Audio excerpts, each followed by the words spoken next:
I mean, the reason why I didn't get this is because I had two dads, and they weren't gay, and I had two dads because my parents divorced and then my mom remarried, and so growing up, money in my home was sort of one of those taboo topics. You didn't really talk about money, and I was curious, and I don't hold this against my parents. It was just how it was, and it was probably even more so like that for them with their parents. So I don't hold anything against them. I don't have any ill will or resentment. I just know that it was sort of one of those off-topic topics, like out of bounds, and so I never got to talk about money and mindset. And I had to learn a lot of the lessons on my own. And in some ways, because I have cool dads, they have been open. I think they've learned a lot of things from my journey. At this point now, I've been able to give or gift my father a truck, a car, a house. Same thing with my mom. My stepfather just had his 75th birthday not too long ago. I put 4 Rolexes in front of him and said, which one do you love? And so they've absolutely given me credit, and also I think learned with me. But what I will be talking about with my son and with my kids is how money can make you or break you, and how there's rules to money, and there's rules to how to handle money, and also the way to think about money. And if you break those rules, you will break. The money won't break. You will break. And we see this happen all over, right?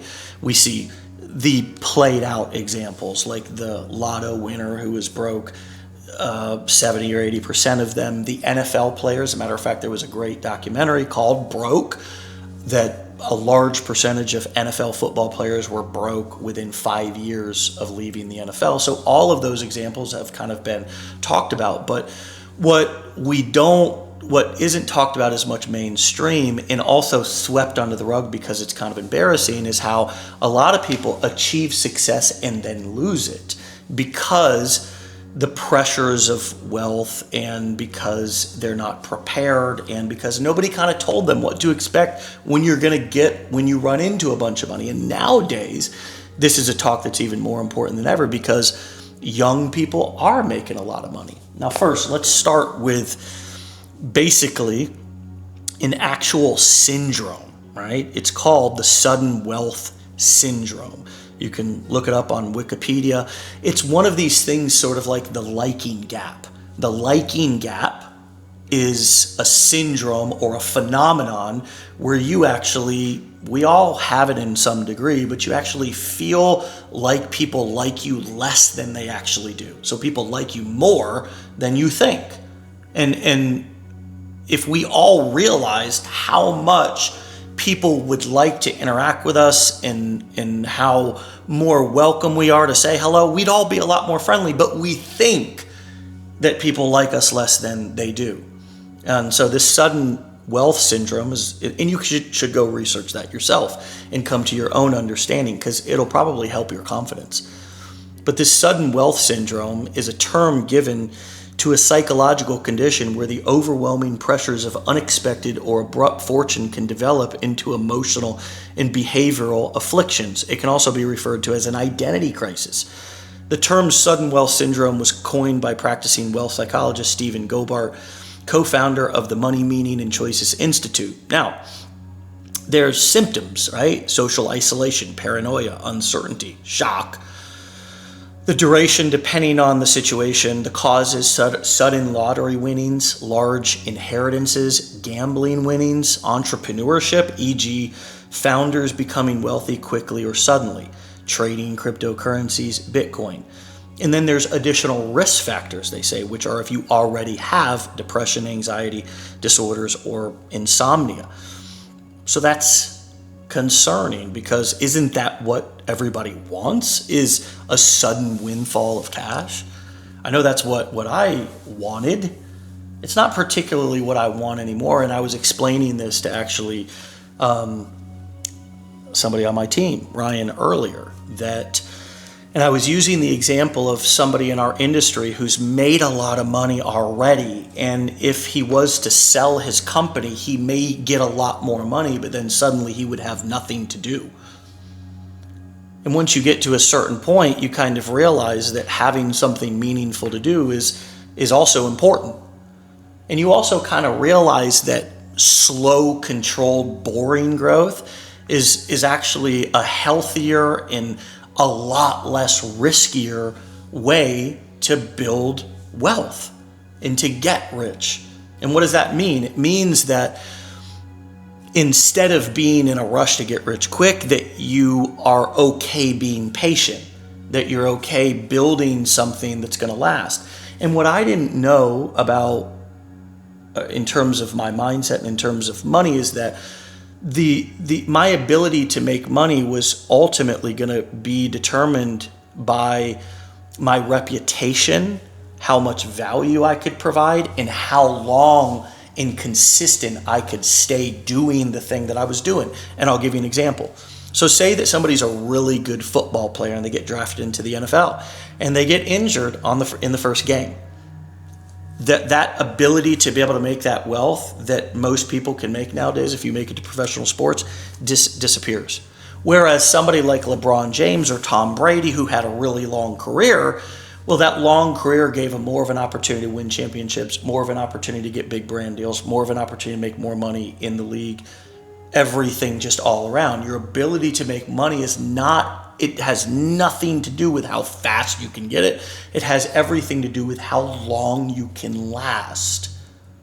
Because ultimately, most people, 99.999% of your competition, will quit.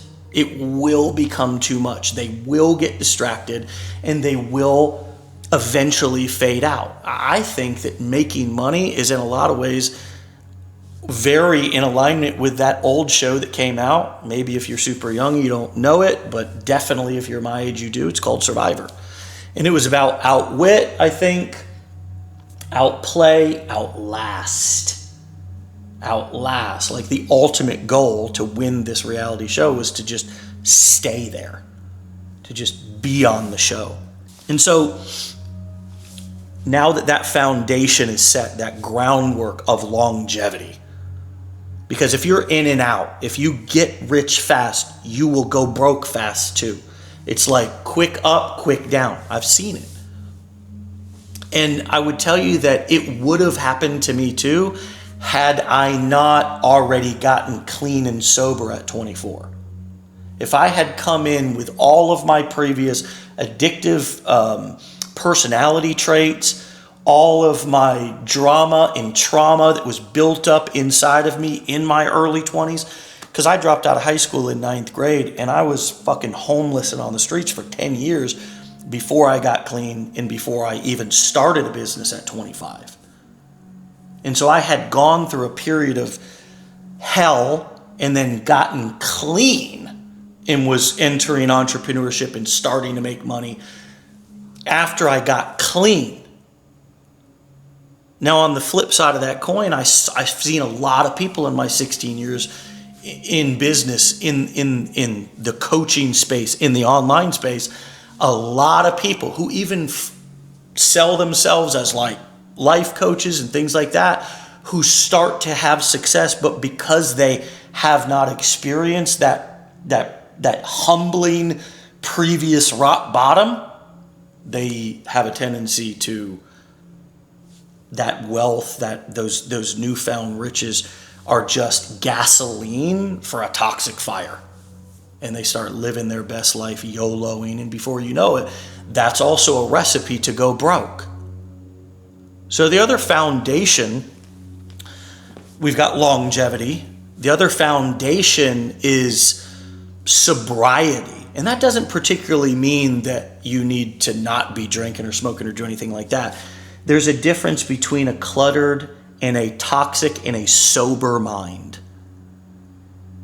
A sober mind, right? It's the ability to be able to see clearly through all the bullshit, through the smoke, and realize that,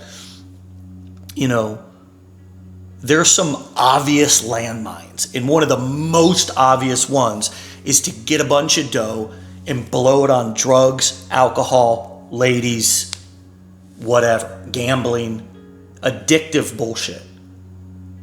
So sobriety to me means both. If you have an addiction, get it under control, and you're going to need additional sober thinking and clear thinking so you can avoid the obvious landmines. The way people go broke is not in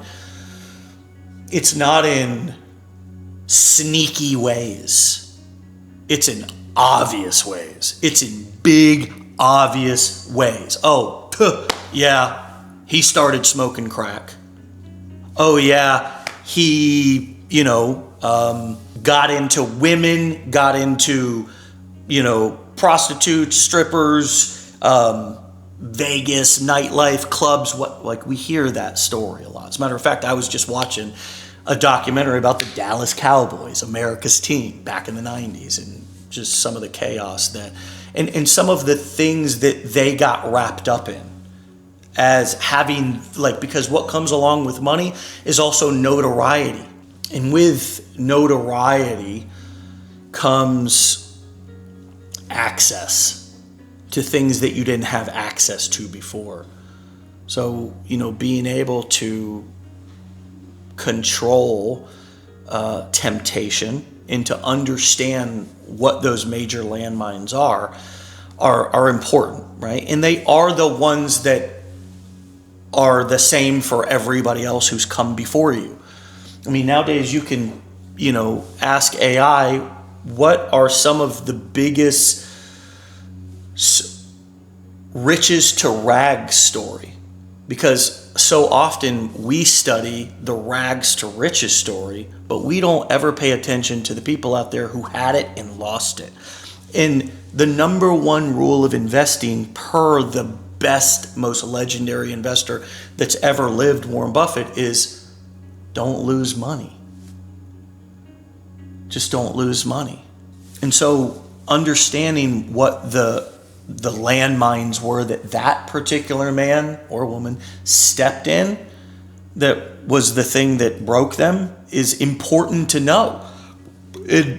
Those are well documented. I mean, all you got to do is read some of the athletes, some of the boxers, some of the musicians. I mean, you read through 10, 20 of those types of stories, you'll have pretty much what you need to be looking out for, and then actually look out for those things. A lot of times things will be happening and it's like we don't step outside to look at our life outside of the fishbowl and say, where's this headed? Where's this going? So that leads me to the next thing. People, places, and things. They're gonna have to change. They're gonna have to change if you want to both make but also keep money. Because what's going to happen is that if you want to make money, you're going to have to become more ambitious. You're going to have to become more obsessed. You're going to have to be more busy. You're going to be more consumed, and everybody in your life is going to filter and interpret that in their own way. So your spouse might interpret that as, you're not present. Your kids might interpret that as, you're not present. Your friends might interpret that as you think you're better than they are. Your coworkers might interpret it the same way. And so understanding that there's going to some people are not going to be willing to grow with you to the next level. And obviously you do everything that you can to inform people, to communicate with people. And that was one of the things that I was not good at. I mean, I got clean at 24, after being on the streets for 10 years, started in entrepreneurship, and I was figuring it all out, failing forward as I went. And so I learned how to, and I'm grateful to, my wife, my ex-wife, who I ended up divorcing, but still I had to learn how to navigate through relationships and actually ask a partner, I'm on this mission now. How can I make you feel loved and supported because I'm going to be less present? And that's how you develop your leadership skills. Because if people are going to give you money, they're going to have to trust you. They're going to have to believe you. And it helps if you communicate with them and let them know what to expect, whether they be family, whether they be friends, whether they be your potential customers. And so learning how to communicate, and then after you communicate your plans, what you're doing, and ask if there's anything that you can do to support them because you know that you're changing and growing, you'll know everything that you need to know about who's going to be a part of your next chapter. Because their reaction will tell you everything that you need to know. And one of the things that I wish I would have known earlier is when people show you who they are, believe them, because they rarely change. So if you have a partner or a friend or somebody in your circle who makes it difficult for you to grow, who puts you down, who doesn't make you feel loved and supported, who doesn't make you feel appreciated, who does make you feel small for wanting to grow, who does make it all about them, who does, make little side comments that make you feel like doubt yourself or like you're not good enough. Those are the people who you're going to need to believe, because for you to grow, they're going to have to go. And we don't want that. But what you have to understand if you're going to make a lot of money is that you're going to work with and interact with a lot of different people. And the thing that you have to be loyal to, which is, I believe, moving on to the fourth concept here, is that you have to learn to be loyal to values, not people.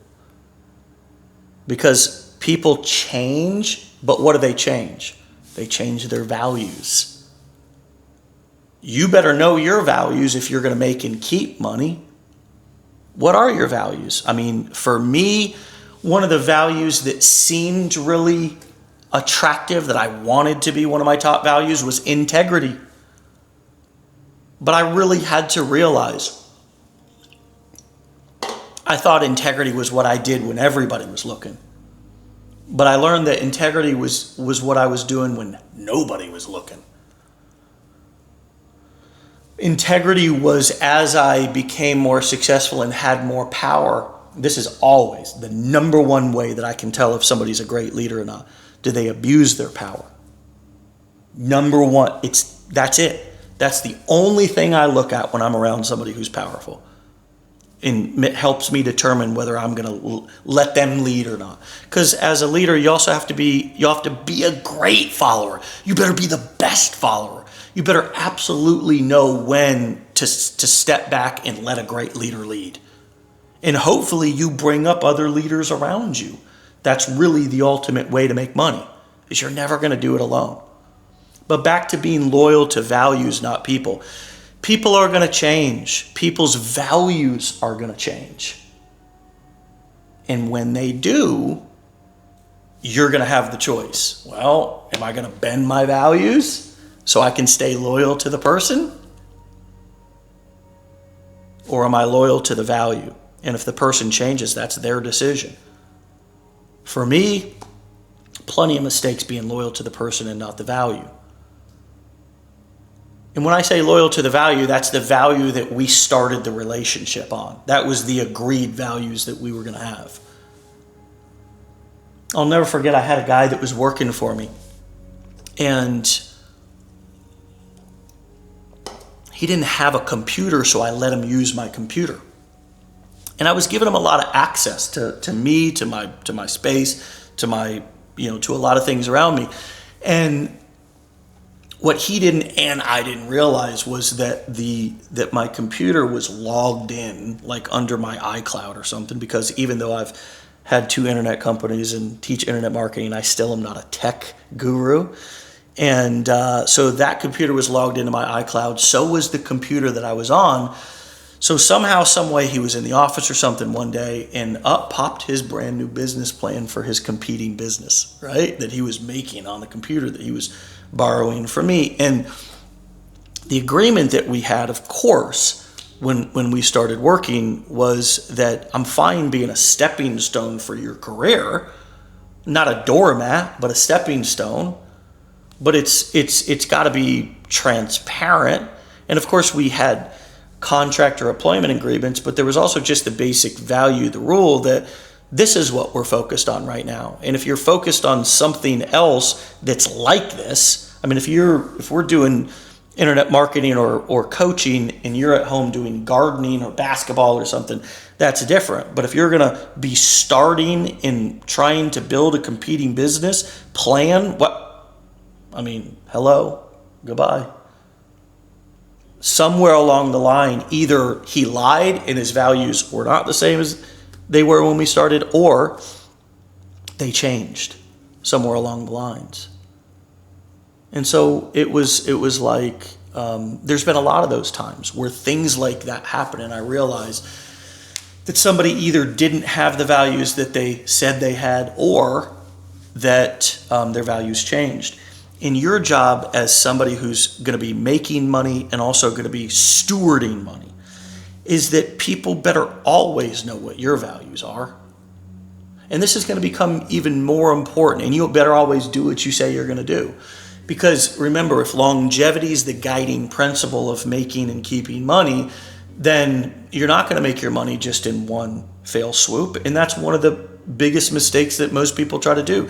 They try to get their big hit in one lotto win. But real wealth is created in value over time that you deliver and that are continuously paid for.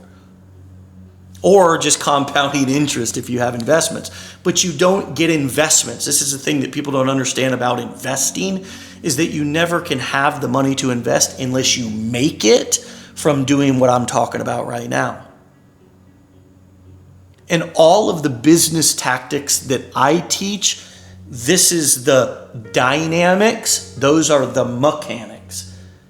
And the mechanics are the tip of the iceberg that you see that's sticking out of the water, that you think is the iceberg. But really the iceberg, the majority of it is submerged beneath the water. You never see it. And that's, to me, what money making, money saving, money growing is. There's dynamics, there's intangibles, there's things you don't see and can't understand until either A, somebody legitimately explains it to you like I'm doing right now, or B, you just experience it yourself. And the problem with just experiencing yourself, like I did, is that I can guarantee you, if I had not already been to jail, had my ass beat, been so broken by the time I started getting money, there's a good possibility I would be broke today, because I do have an addictive personality, because I do have a wild side to me, and I likely would have, the money that I made in my 20s, because I started 25, I was a millionaire by 30, I would have been back to zero by 30, 31, 32. All right, so let's talk also just about getting money, and then what do you do with the money when you get it? Especially if you're early in the process or stage, which I feel like so many people are. I rarely come across somebody who's asking me money questions who already has a plan, and that's probably because they already have a plan. So if you don't have a plan, this is what you should do. At least what I did. This is not financial advice, of course, all the disclaimers. But what I did that made a lot of sense was I made my money and viewed the way that I make money as my major risky investment. And so this principle is earn risky, grow risk-free. Okay? And so my business, your business, likely you're an entrepreneur, side hustler, maybe 9-to-5er who wants to try to, do more, grow more, have more. But when you have a business, it's a risky thing. It just is. Even if you're a contractor, if you're doing, even having a job is a risky thing. There's nothing that's not risky. But the bottom line is that even if you get in your car to drive to work, that's a risk. Okay? If you have a business and you personally sign merchant accounts and all kinds of stuff, your name's on the line, your reputation's on the line, it is risky as hell. For me to have been online coaching and creating content and doing events and creating courses for 16 years with a good reputation is damn near unheard of, right? So it's risky. And people have tried to tarnish my reputation. People have tried to take me down. The more successful you get, the bigger the bullseye is going to get on your back. Bonus principle, be ready, right? Pro tip, be ready. Don't be surprised when they come for your jugular. Expect it. Don't be surprised that you have challenges in your business. Expect it. But back to the guiding principles of earn risky, but grow risk-free and preserve risk-free. Getting money is oftentimes risky. Preserving money and growing money should be damn near risk-free. So here's a couple of things that I did. The first thing that I did was I like to pay off my home. And there's a couple of different benefits to doing that. There's some asset protection in some states, okay, that if you own a home, after a certain period of time, it becomes sort of an asset that's much more difficult for creditors or people suing you or things like that to be able to reach. So that was what I did and have always done. So even the home that I'm sitting in right now, I own it. I paid cash for it. For me, that made me feel comfortable to strive to pay off my house, so I didn't feel like if my business tanked, I had some sort of a health issue, I would have somewhere to live. I knew that I would have somewhere to live, that I would be okay, that my kids would have a roof over their head. The next thing that I did was I basically started buying 3 things, all at different kind of speeds and at different times. But these were the main things that I focused on buying, and these are still the main things that I focus on buying and owning today. Number 1, real estate. Now, whether that be your own home or whether that be rental properties that you can, own and gain on that appreciation and growing equity. What is equity? If you buy a house for $100,000 and you pay it down $20,000 and it also grows in value $20,000, how much equity do you have? Well, if you bought it for $100,000, you paid it down $20,000, you owe $80,000, it's now worth $120,000, $40,000. You've got $40,000 in equity. So you can cash flow that by renting it, by paying off the mortgage and keeping what's left each month. You can also live in it, and as you pay down the mortgage, it will likely grow in value, so it becomes an investment as well as a place that you can live. And I love those tools that play multiple roles for me. My business plays multiple roles for me too. It's a cash generator. It's also where I get to find purpose and feel fulfilled and build, which is important for me anyways. The second thing that I bought was index funds. Now, what is an index fund? This is something that you should go and research yourself. What's the difference between a stock and an index fund? The short answer is an index fund is just a breadbasket of a bunch of stocks in a particular category, or just a small little chunk of all of the stocks in the S&P 500, which are the 500 biggest companies on the publicly traded market in America. And so a lot of people, including Warren Buffett, he said himself that when he dies, he's leaving his wealth, or a lot of it, for his wife in an index fund, a simple tool that he doesn't have to, or she doesn't have to trade. And it just, the S&P 500, the market has grown by 10% historically for the past 100 years. So a lot of your insurance tools, your whole life insurance policies, your various 401ks, all of this stuff are based off of that anyways.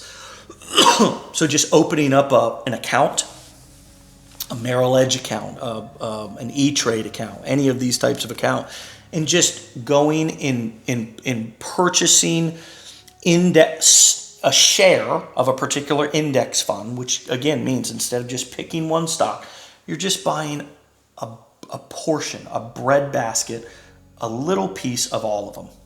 It's beautiful. It was actually a product that was invented by a guy named, I believe, John Vanguard, who was the founder of Vanguard Investments.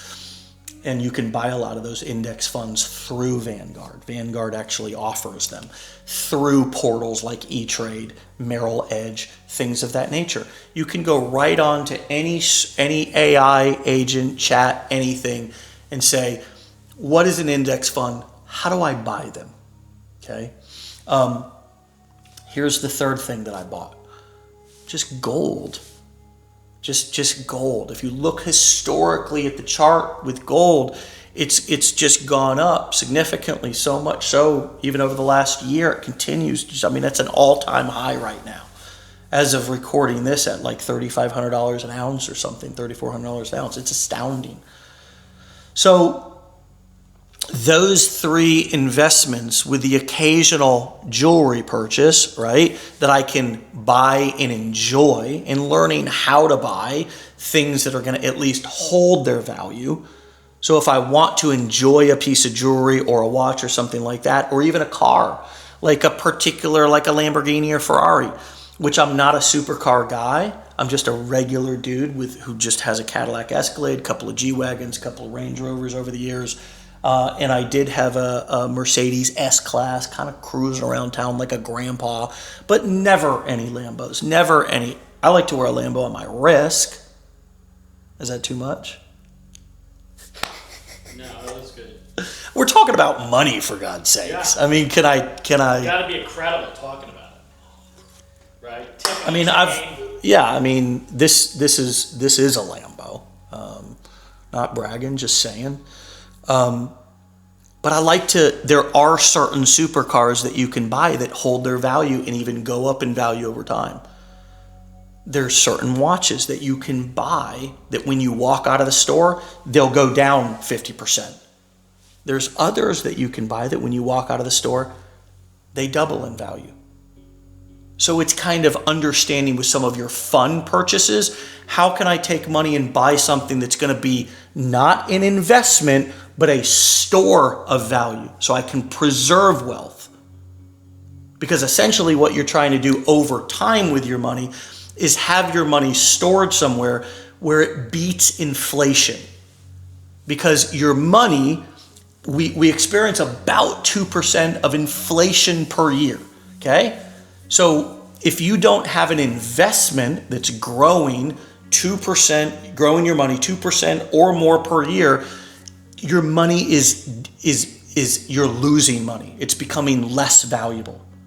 And that's another thing that you really need to understand about money, is that things don't become less valuable. Money becomes things don't become more valuable. Money becomes less valuable. For example, I was in Key West not too long ago, and I was standing inside Ernest Hemingway's house. And this is a house that he was gifted in like the 1930s for less than $10,000 as a wedding gift, and it's now probably the most expensive house in all of Key West. It's gorgeous, it's beautiful, it's historic, it's iconic. It's a beautiful property. We were just there. It's really cool. Probably worth, I don't know, if they were to sell it, I could easily see somebody paying $15, $20 million. So what happened? Did the property become more valuable over time? Yeah, I guess. But what really happened was money became less valuable over time. And so not keeping your money in cash is a smart thing for multiple reasons. Number one,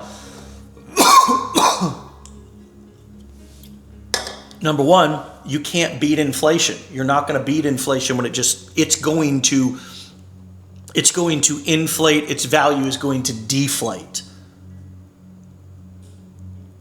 And the other thing is that when it's so accessible, it's easy to spend.